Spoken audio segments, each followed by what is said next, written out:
Hello and welcome to Bangkok Buzz. Whether you realize it or not, every time you purchase something made overseas, whether that's Italian olive oil or a German car, you are participating in a foreign exchange trade. Now, the definition of foreign exchange trading may be perplexing to some, but not to our guest today. Our guest today is courageous and always believes in being prepared for when opportunity comes knocking at your door. Meet Kenneth Kam. Born and raised in Singapore, Kenneth is a Forex trader who treasures the values of integrity and trust and has found the best thing in life, financial freedom. Come, let's meet Kenneth.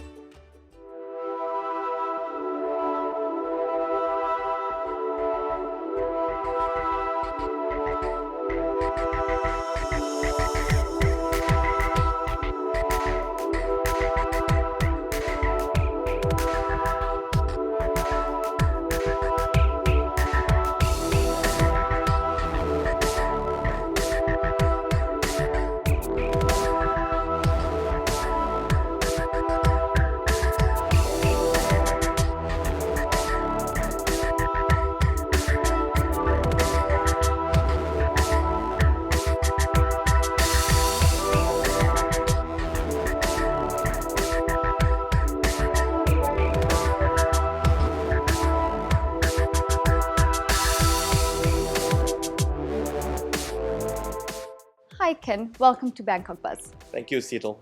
Thank you for having me on the show. No problem. Just wanted to ask you a few questions with regards to Forex trading. So now, like with many successful business tycoons, their career starts off with them taking a huge risk. Tell us a little bit about what you did in your early years. Well, started 5 years ago. I became a full-time Forex trader. Okay. What happened was I took out 10,000 of my savings and I started trading, and I never looked back after that. And today I've got a portfolio that is worthy of recognition, and I'm very happy with what I've achieved. Oh, that's excellent. What a great story. So maybe tell us a little bit about your early years, the school, college, parents, anything that happened in your youth. Well, when I was younger, I was in Singapore Polytechnic, and before that I was in Victoria School. Mm-hmm. Victoria School was something interesting because I do have classmates who are now the who's who in Singapore. Oh, I've got politicians, I've got army high flyers, and I've got big businessmen as my classmates, and they became the support group that made me who I am today. Okay. And we are still in touch, especially with WhatsApp nowadays. Yeah. We could just chat and catch up with each other. Oh, that's excellent. Must be very handy. Yes, it is. Okay, so now tell us, how did you get into trading? Well, 25 years ago, after Singapore Polytechnic and after National Service in Singapore, I stumbled upon an ad in the paper that said they needed commodity traders. I was wondering what was that about. So I applied for the job and I became a commodity trader. So commodity meant we dealt with coffee, sugar, soybean, pork belly, orange juice, gold, silver. And I learned how to trade from my trader friends there. Mm-hmm. And what happened was we had computers 25 years ago. It was one computer shared with 600 people. Oh, that's amazing. And the computer was hoisted on the screen, and it will go tick, tick, tick, tick, and every time it ticks, we'll roll out our graph paper with a pencil, ruler, and rubber. We will then plot our graphs, zeros and x's. Wow.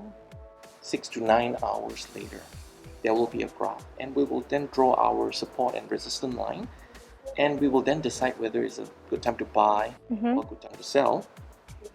Nowadays, when we buy and sell as a trader, we can just click our iPhone, yeah, that's right. our Samsung, and go to the website and buy and sell. But at that time, we had to line up.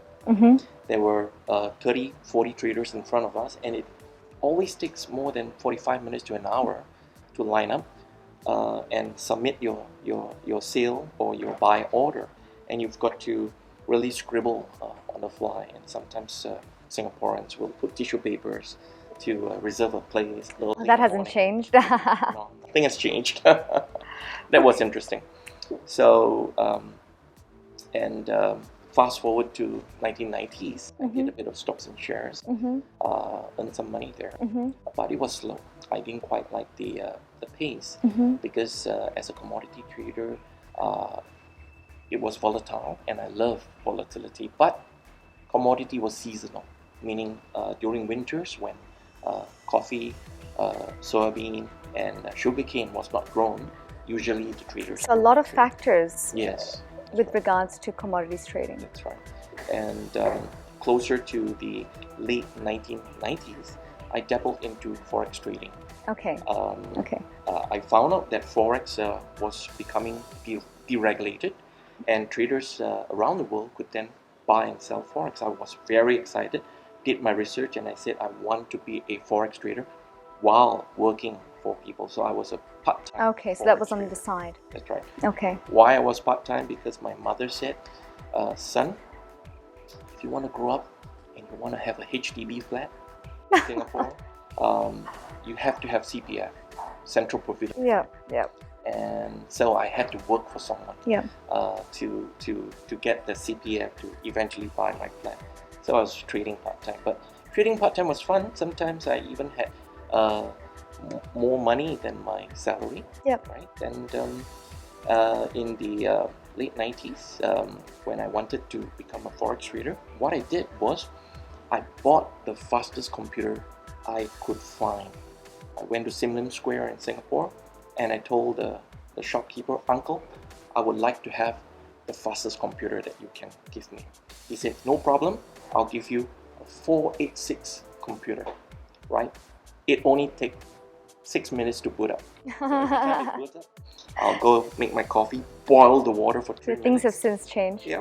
Put my 3-in-1 and still wait for the PC to boot up. So things has changed. What a brilliant story. I don't think there is anything that can give you that kind of experience nowadays, you know, from plotting a graph to 6-minute boot up computers.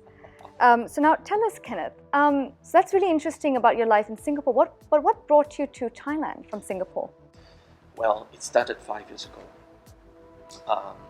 I was about 45 years old, and I had a little economic crisis of my own. I couldn't find a job. Okay, that's the After thing. working for 20 over years, I was an overpaid executive, and the economy wasn't doing well in Singapore, and I gave 1,500 resumes, and no one wanted to employ me. Well, the economic situation in Singapore was they prefer to employ a younger person that can do overtime versus an old man like me and get only 1/4 of the salary. So I had a situation, but to survive, I need to find opportunity elsewhere. So I gave some resumes abroad and landed up in Thailand. Oh, fantastic. Applying for a job here. So 5 years ago when you moved to Thailand, what happened when you got to Thailand?